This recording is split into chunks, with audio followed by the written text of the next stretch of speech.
The reviewer wrote a good verdict last night, and Nadia's merge gate threw it away without reading a word. Two clean paragraphs about a missing null check in payments handed to a script that doesn't read English. The gate looks for a decision and a severity, finds neither, and lets the merge through, which is the worst default it has. Freeze right there, because that fallback is the moment the exam is asking about. Nothing in the review was wrong. It was written for a human, and no human was in the path. So here is the actual question. What has to change so a program can read what the reviewer just wrote? This is where output stops being for a person and becomes an input to a program. Prompt engineering and structured output is the fourth domain of the exam. A fifth of the whole thing, roughly 12 of the 60 you'll sit. This episode owns 3 of its task statements: structured output through tool use and schemas, validation and retry, and batch strategy. By the end, you look at a requirement and know which of those 3 it needs and why. The exam is built on 6 published scenarios, and structured data extraction is one of them, one of the 2 with no published sample questions. The architect question parked in the corner is the third of the 4. How is intent carried? Write the requirement in Nadia's words first, because the wording picks the answer. The gate must never receive a verdict, it can't parse.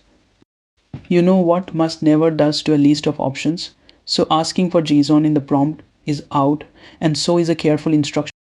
Both of those work most of the time, and most of the time isn't never. The mechanism the guide names is tool use with a JSON schema, and the trick is where you read the answer from.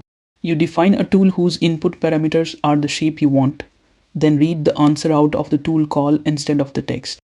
The guide calls that the most reliable route to schema compliant output, and it eliminates JSON syntax errors. The principle under it: once a program is downstream, shape is the lever, not wording. A second mechanism gets confused with this one, and they're complementary. Output format shapes what the model says, strict mode shapes how it calls your functions. One request can use both. One naming trap rides along. The format sits inside an output config object now, next to effort, and needs no beta header. 2 limits on the schema itself. Objects must declare no additional properties, and recursion, numeric ranges, string lengths, and external refs return an error. So the shape is defined. That doesn't mean the model will fill it in. Whether the tool gets called at all is a separate setting, and tool choice has 4 of them to pick between. Auto lets the model decide and is the default the moment you provide tools, so auto can hand you the paragraph the gate just dropped. Any means it has to call one of your tools. Tool means the one you name, and none stops it calling tools at all. Several schemas and no idea which document is arriving. That's any. One extraction that must finish before an enrichment step that's forcing it by name. Now the piece that catches experienced people: pre-filling the assistant turn, writing the start of the reply yourself, errors on the current model line. Where prefill really was the mechanism, use a schema for format and a tool with an enum field for classification. Prefill moved rather than left, because forcing a tool makes the API prefill the assistant message itself, and that's what makes the call happen. So under force tool, use the model says nothing before the call, even if you asked it to explain, and nothing errors to tell you. And only a trailing assistant message counts as a prefill. So few short assistant turns mid-conversation are fine. None of that says whether the contents are true. A schema that validates isn't a schema that's right, and that's where extraction systems fail. Mark a field required and the model has to put something there, so a document that doesn't carry that fact gets a value invented to fit. You've turned a missing field into a confidently wrong one. So any field the source might not carry has to be optional or nullable. Closed lists fail the same way. So add an unclear value for ambiguous cases and an other value with a free text detail beside it. Messy source formats get a normalization rule in the prompt, never in the schema. The schema enforces, the prompt explains. On the reviewer that becomes 4 named fields: a location, the issue, a severity from a fixed list, and a suggested fix. Nadia's gate stops parsing English and starts reading fields. And that's the first version of this that holds. A schema guarantees the shape. It's about to turn out that it doesn't guarantee the truth. Here is the sentence from the guide I'd put on a card. A strict schema eliminates syntax errors and it does not prevent semantic errors. Sit with that because it's worse than it sounds. The extraction parses every field is the right type and the line items don't add up or a value sits in the wrong field. No schema catches either one because nothing about them is malformed. It's well formed and wrong. So say it the way you'll use it on exam day. A schema guarantees the shape, it doesn't guarantee the truth. Validation is your job then, and the guide's move makes the model help. Have it produce the same number twice. Ask for the total the document states, and separately for a total calculated from the line items, then let your code compare them. A mismatch becomes a flag your code can act on instead of a silent error. And ask for a boolean the model sets when the source contradicts itself, so bad input announces itself. You are not asking the model to be right, you are asking it to hand you something you can check. So what do you send back when the check fails? A bare retry sends the same document and gets the same answer. So what goes into the second request matters more than the retry.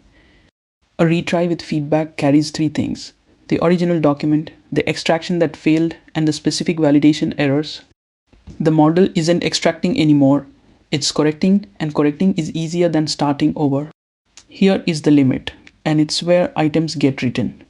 Retrying fixes format and structure, and it doesn't fix missing information. If the number only exists in a document you never sent, every attempt either fails or invents, so a loop with no cap is a bill. One extra field turns the loop into something that improves. Every finding carries the code pattern that triggered it.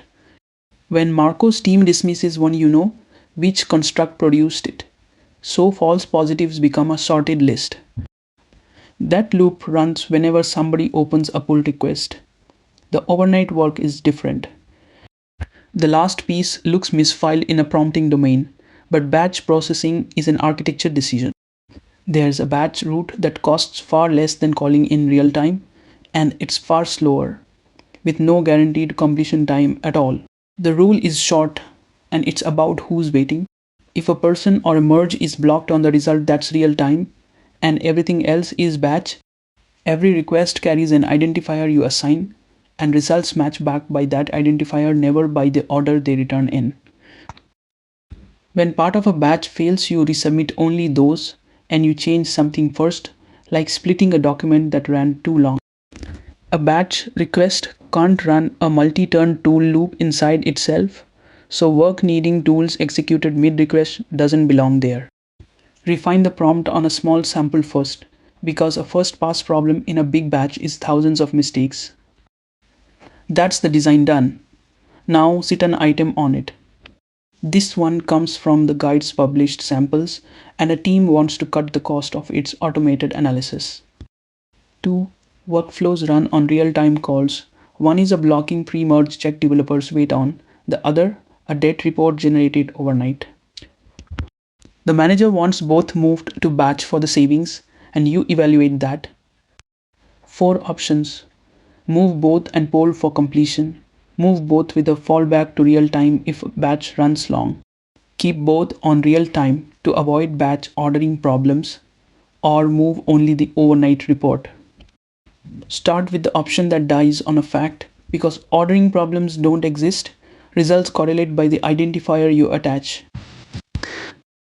Poll and move both goes next, because polling doesn't make a slow route fast, and someone is waiting on that check. The fallback option buys a second path, a timeout and a retry into real time to save money on a workflow that can't use batch. Which leaves the unexciting option, and it's the right one. The overnight report goes to batch, the blocking check stays on real time. Keep the shape, not the answer. Each workflow matched to the route its latency tolerance allows, one system and 2 routes.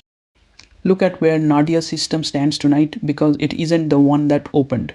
The verdict is a schema instead of a paragraph. With fields the gate can read. optional wherever the document may be silent.